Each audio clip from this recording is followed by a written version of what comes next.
comment dimensionner un radier général, comment faire un bon dimensionnement d'un radier, quels sont les éléments nécessaires que l'ingénieur est censé tenir en compte, afin de faire un très bon dimensionnement.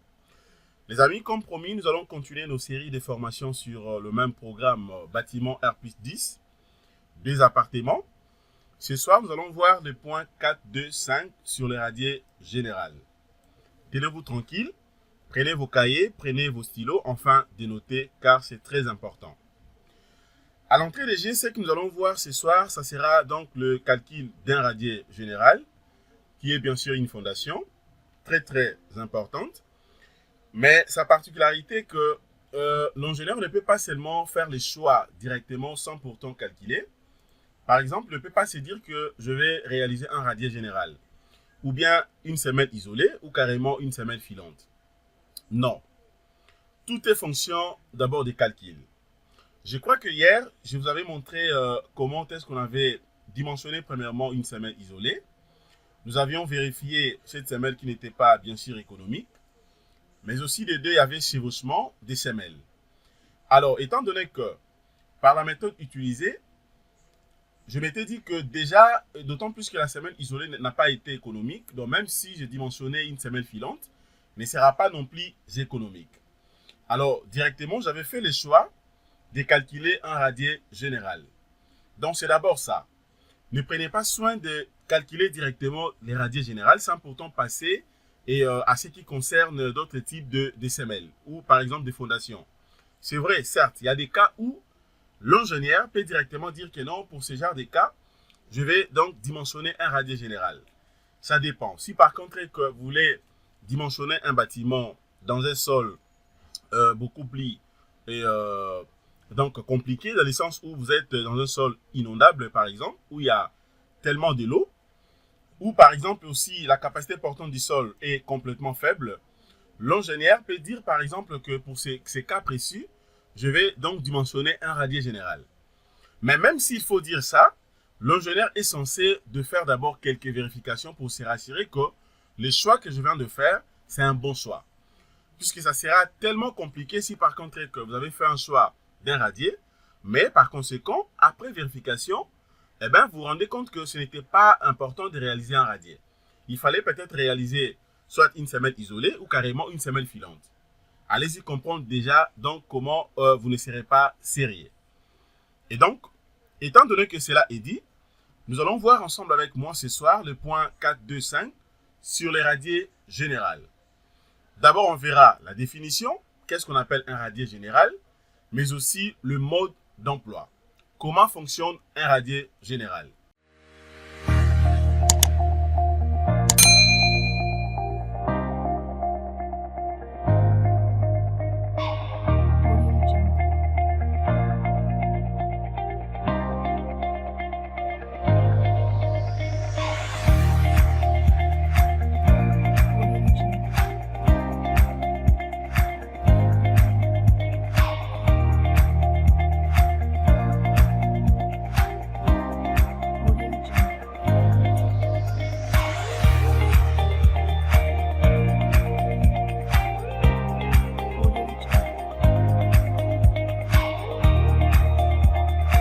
Salut tout le monde, bienvenue sur Jinkunga Tutoriel.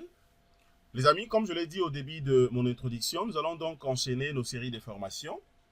Cette fois-ci, nous allons travailler sur le point 4, 2, 5 sur les radiers généraux. À l'entrée des G, comme d'habitude, nous allons d'abord lire cet énoncé afin de comprendre la définition d'un radier, mais aussi son mode d'emploi. Qu'est-ce qu'on appelle un radier? C'est qu'il faut noter que un radier est une dalle plane, éventuellement nervureux. Ok, donc éventuellement nervureux, c'est-à-dire que c'est vrai, il y a des radiers plats, mais aussi il y a des radiers nervureux. Raison pour laquelle ici, vous allez voir que c'est bien mentionné que un radier est une dalle plane, c'est-à-dire on peut avoir un radier plat, mais éventuellement nervureux. Constituer justement l'ensemble des fondations d'un bâtiment. Il s'étend sur toute la surface de l'ouvrage. C'est ça déjà la particularité d'un radier. Il est à noter qu'un radier s'étend sur toute la surface de l'ouvrage. C'est-à-dire si par contre que vous avez un bâtiment, je prends un exemple, de 50 mètres carrés, Eh bien, c'est-à-dire que les radiers doivent s'étendre dans toute la surface de l'ouvrage. Et il y aura voire même le débord de part et d'autre. Ok, puisque si vous avez par exemple une section des bâtiments de 50 carrés, et là, cela ne veut pas dire que les radiers aura également une section de 50 carrés. Non, pour un radier, il faut qu'il y ait des débords. Un radier peut avoir peut-être une section, soit de donc 1 mètre à gauche, 1 mètre à droite. Ça fera peut-être de 52 mètres carrés, ok? Ou soit 53 mètres carrés, ça dépend de la manière dont vous allez le prédimensionner. Alors, maintenant, à ce qui concerne justement ces modes de fonctionnement, c'est qu'il faut noter que ces modes de fonctionnement ou ces modes de fondation est utilisé dans le DK. C'est très important à noter.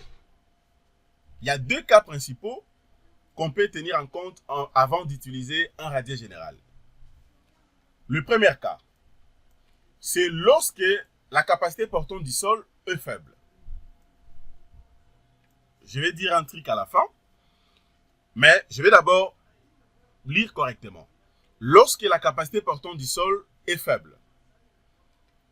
Là, c'est-à-dire que les radiers est alors conçu justement pour jouer un rôle. Ok? Un rôle répartisseur des charges. C'est-à-dire quoi? Les radiers jouent les rôles justement de répartir les charges. Ok?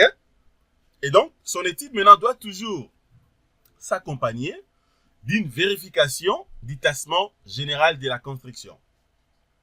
Alors, il est à noter également que, c'est vrai, certes, si la capacité portante du sol est très très faible, en réalité très très faible, puisqu'il y a des cas où la capacité portante du sol est faible, mais n'est pas très faible, que l'on génère par d'autres techniques, soit de remaniement du sol, l'ingénieur peut éviter d'utiliser un radier général, puisque les radiers, comme vous le savez, coûtent énormément cher. Mais, d'une manière globale, est que on peut utiliser le radier dans le 2 cas. Le premier cas, c'est lorsque la capacité portante du sol est faible, et donc le radier est alors conçu pour jouer un rôle de répartisseur des charges. Son étude doit toujours s'accompagner d'une vérification du tassement général de la fondation. Ça, c'est le premier cas. Maintenant, le deuxième cas, quand est-ce qu'on peut également utiliser un radier? Le deuxième cas maintenant, c'est lorsque le sous-sol du bâtiment est inondable. C'est-à-dire que vous êtes dans un sol complètement inondable où il y a présence vraiment de l'eau, des rabattements des nappes ou disons comment des remontées capillaires purement terribles. Alors là, l'ingénieur peut faire aussi recours à un radier général. C'est-à-dire lorsque le sous-sol du bâtiment est inondable. Là maintenant, ce qu'il faut comprendre est que le radier va jouer maintenant les rôles, d'un cuvelage. Bien sûr étanche, pouvant donc résister aux sous-pressions. Il faut savoir que dans les 2 cas, les rôles n'est pas le même. C'est-à-dire lorsque vous utilisez les radiers générales pour consolider beaucoup plus le sol, d'autant plus que la portante ou la capacité portante du sol est complètement faible. Il faut savoir que les rôles que les radiers vont jouer, ça sera maintenant cette fois-ci les rôles des répartisseurs des charges. Mais tandis que si par contre que vous êtes dans un sol inondable et que vous voulez réaliser un radier, et là maintenant les radiers jouera un autre rôle. Les rôles maintenant ça sera d'un cuvelage étanche pouvant justement résister aux sous-pressions de l'eau. Alors d'où le choix de la fondation de ces bâtiments est basé justement surtout sur le deuxième cas CO. Je continue. Maintenant, notez bien ici.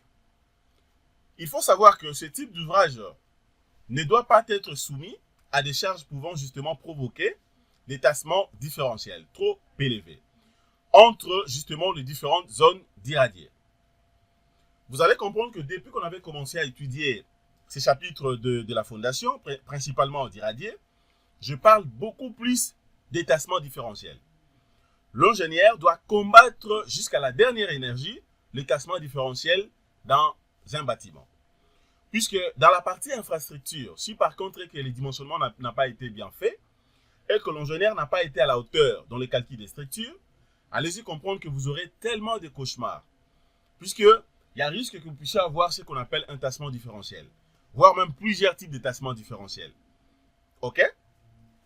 Alors, dans les cas où je suis ici. Dans le cas des couches sous-jacentes, très compressibles, alors les concepteurs doivent vérifier que le point de passage de la résultante générale coïncide sensiblement avec le centre de gravité d'irradié. Ça, c'est très clair. Voyons rapidement le point 4.2.5.2, l'hypothèse des calculs.